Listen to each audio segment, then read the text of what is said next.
Today I'm going to be setting up an oil painting. It's a rather large canvas. It's 5 feet wide and 4 feet tall. Somebody has just broken into the studio. What are you eating? Yeah, Bliss. So with this painting, I've already done a color sketch.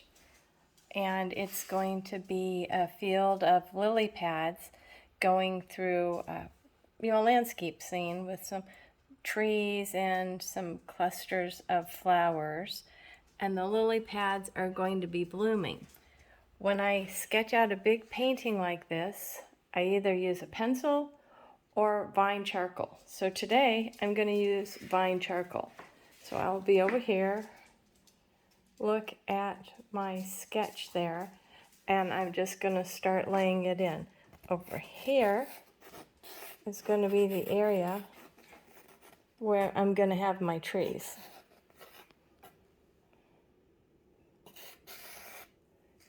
And I want the waterway, we're going to put the horizon line about a third of the way down on the canvas. I usually have a pretty good eye of this being horizontal. And then we're going to bring in some diagonals, which are always awesome. So we're going to have this diagonal here. We're going to start at a little higher than a third of the painting. I'm going to come down here. Of course, we want to avoid something being in the middle of the painting. So I'm going to have the waterway come down about here. So taking the vine charcoal up here. There's the beginning of our waterway. So that's where I'm at now. Then I'm going to bring another horizontal here, and I want to give the feeling of the diminishing distance. So it's going to be a fun waterway. Then it's going to come out like this. So what we have is a real nice horizontal going across. Lighting isn't the greatest this time of day. It's really going to be awesome. And then, of course, I'm going to have a cluster of flowers over here and some more trees in this upper corner.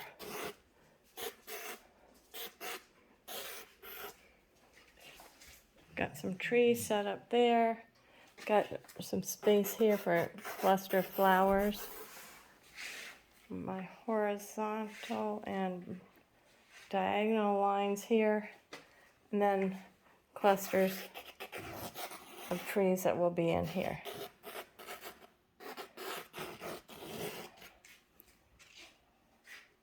So there's the basis for the painting. I'm going to start blocking that in with just a black oil paint sketch. So I've already got some liquid in here to bring this oil paint a little bit more liquid, and I'll take a rigid brush and start laying this in. So let me put this on pause and come back to it in a moment. Just to double check myself, I decided, because this is such a big piece, to measure and make sure that I did have a good vertical line. So my horizon line, about 15 inches. I walk over to this other side.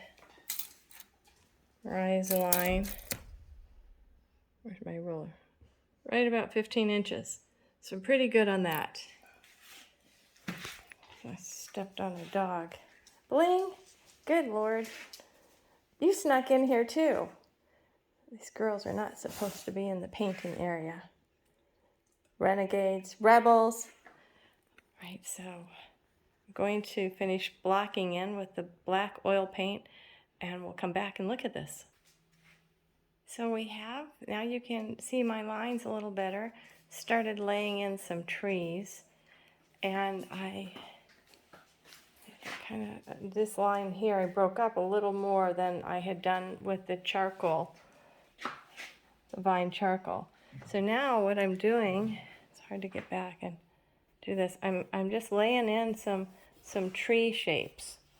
Once this paint dries, this is just my black sketch.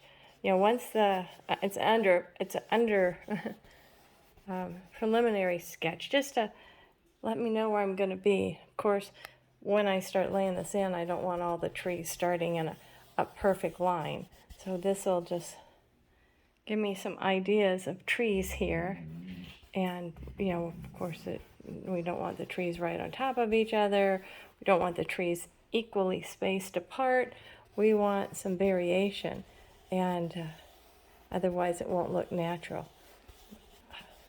So anyhow, I'm going to pause this for a minute, lay some more trees in, and then we'll come back and visit the underpainting process.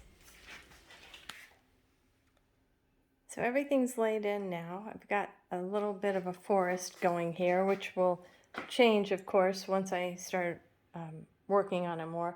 Just an idea of some tulips down there, some more tulips down in this area, and an extension of the tree line. And then we'll have a really pretty break in the middle with some clouds and some fun things. Over here on my laptop, I have some great pictures for our flowers. I've been collecting tulip photos. Some of these people sent me from a friend from Washington State that was looking at tulips. And then some I took here locally. I don't know if those are going to pop up. But, you know, I have all my reference photos on my laptop here, which is going to be a great tool for me to work on and right next to my easel. So here's some more of some great photos of the flowers. There's the one I was looking for. It's some different colored flowers in there. So, and I don't have the lily pad photos here for y'all to see, but the lily pads are going to be great. Once the black paint dries, I will be doing a burnt sienna underpainting. I'll let that dry thoroughly, and then we get to the fun part. We get to start putting color in. So check back and we'll look at our lily pad landscape. And this is going to be a beautiful painting that's done here in Texas, but it is going to be living in New York when it's done. Check back. We'll show you where we're at.